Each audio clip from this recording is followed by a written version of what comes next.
السلام علیکم ورحمۃ اللہ وبرکاتہ۔ اللہم صلی علی محمد وعلی آل محمد صلی اللہ علیہ وآلہ وسلم۔ کبھی آپ نے سوچا ہے کہ صرف ایک عمل ایسا ہو جو آپ کو اندھیروں سے نکالے اور دل کو سکون دے، جو دعاؤں کے دروازے کھول دے؟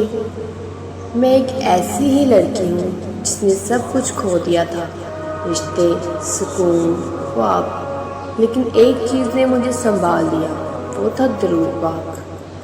آج کی کہانی ہے درد سے دور تک۔ میرا نام مریم ہے۔ میں ایک عام سی لڑکی ہوں جیسے ہزاروں ہوتی ہیں۔ میری شادی کو 5 سال ہوئے تھے، لیکن اولاد نہ ہونے کی وجہ سے میرا شوہر مجھ سے دور ہوتا گیا۔ ساس سسر کی باتیں، شوہر کی بے روحی اور ہر ماں کی وہ ایک آزمائش جس میں امید ہوتی اور پھر مایوسی کا زہر۔ پھر ایک دن اس نے صاف کہہ دیا، تم سے تو کچھ ہو نہیں رہا، میں دوسری شادی کرنا چاہتا ہوں۔ ایسا لگا کسی نے دل پر چھری مار دی ہو۔ میں نے ایک لمحے کو زندگی ختم کرنے کا سوچا، لیکن پھر امی کی آواز کانوں میں گونجی، بیٹی اگر کچھ نہیں سمجھ آئے تو درود پاک پڑھا کر۔ مصطفیٰ صلی اللہ علیہ وسلم کے نام میں وہ تاثیر ہے جو دلوں کو جوڑ دیتی ہے۔ اسی دن سے میں نے ارادہ کر لیا کہ روزانہ درود پاک پڑھوں گی۔ کوئی لمبا وظیفہ نہیں، بس دل سے، عشق سے، وفا سے۔ میں نے روزانہ فجر کے بعد 100 بار درود تنجینہ پڑھنا شروع کیا۔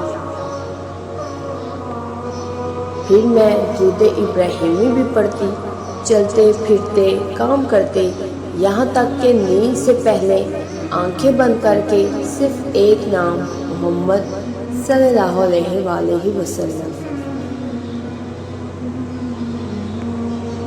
40 دن ہوئے تھے کہ ایک رات میں تہجد کے وقت اٹھی، دل بہت نرم تھا، بس رونے لگی۔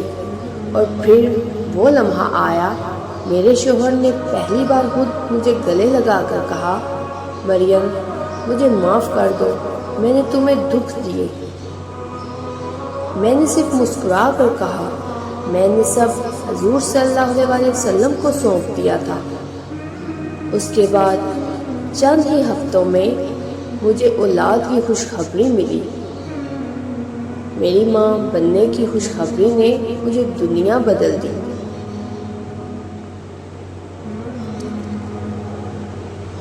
ناظرین، درود پاک کوئی عام عمل نہیں، یہ عشق کی زبان ہے۔ یہ وہ رابطہ ہے جو زمین کو عرش سے جوڑ دیتا ہے۔ اگر آپ بے بس ہو، اگر آپ میں سوالوں کا طوفان ہے، اگر لوگ چھوڑ گئے ہیں، تو بس ایک کام کریں، درود پڑھیں، روزانہ، کثرت سے، دل سے۔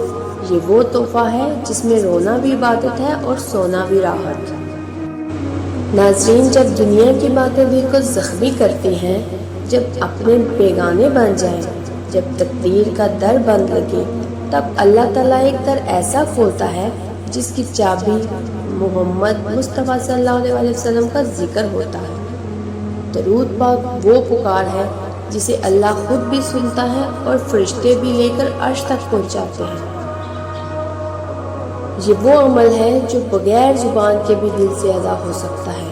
یہ وہ ذکر ہے جسے تھکن نہیں ہوتی، اور یہ وہ در ہے جس کے سائل کبھی خالی ہاتھ نہیں لوٹے۔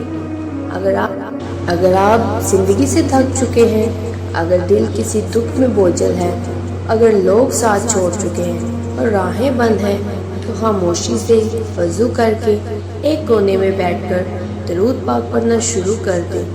نہ دنیا کو بتائیں، نہ کسی سے امید رکھیں، بس ایک در، ایک تعلق اور ایک یقین۔ اور پھر دیکھیں کیسے وہ نبی صلی اللہ علیہ وسلم آپ کا معاملہ اپنے ہاتھ میں لیتے ہیں، کیسے وہ عرش والا آپ کے رونے کو سن لیتا ہے۔ کبھی ماں کی دعا رد نہیں ہوتی، اور کبھی مصطفیٰ صلی اللہ علیہ وسلم کے نام سے کی گئی فریاد خالی ہاتھ جاتی ہے۔ یہ درود پڑھنا دراصل خود کو رسول صلی اللہ علیہ وسلم کے سپرد کرنا ہے کہ اے یا رسول اللہ، اب آپ ہی میری امید ہو، میرا وسیلہ ہو اور میری فریاد کی آخری منزل ہو۔ درود پاک پڑھنا صرف ثواب نہیں، یہ دل کی صفائی، یہ سکون کی دعا ہے، یہ دعا کے دروازے کی کنجی ہے اور بند رزق کے خزانوں کی چابی ہے۔ تو ناظرین، آخری بات بس اتنی سی، جتنا دل ٹوٹا ہے، جتنی آنکھیں نم ہوں، جتنے خواب بکھرے ہوں، بس اتنا ہی درود پاک پڑھو، کیونکہ درد جتنا زیادہ ہو، حضور پاک صلی اللہ علیہ وسلم کے در سے رحمت اتنی جلدی آتی ہے۔ بس یقین رکھیں، وفا سے پڑھیں اور دل سے مانگیں۔ آپ تنہا نہیں ہو، آپ کے وہ دکھ دیکھ رہا ہے، اور جب مصطفیٰ صلی اللہ علیہ وسلم آپ کو دیکھ رہے ہوں تو پھر کوئی غم باقی نہیں رہتا۔ تو اگر آپ کی زندگی میں کوئی بھی پریشانی ہے، کوئی بھی دکھ ہے، چاہے وہ اولاد کا غم ہے، چاہے وہ شوہر کی نافرمانی ہے، یا چاہے وہ کسی رزق کی بندش ہو، یا کوئی بھی آپ کا مسئلہ ہو، آپ صرف ایک بار دل سے درود پاک پڑھنا شروع کر دیں اور اپنے سارے معاملات اللہ اور اس کے نبی صلی اللہ علیہ وسلم کے سپرد کر دیں۔ آپ دیکھیں گے کہ دنوں میں آپ کی تقدیر بدلنا شروع ہو جائے گی، آپ کے دل کو بہت سکون ملے گا۔ اگر آپ کو یہ میرے الفاظ دل سے لگے ہوں تو میرے چینل کے ساتھ جڑے رہیے، میرے چینل کو سبسکرائب کریں، لائک کریں، شیئر کریں، اور مجھے کمنٹس میں ضرور بتائیے گا کہ کون کون درود پاک پڑھتا ہے۔ ایک نئے مشاہدے کے ساتھ دوبارہ حاضر ہوں گے۔ جزاک اللہ خیر۔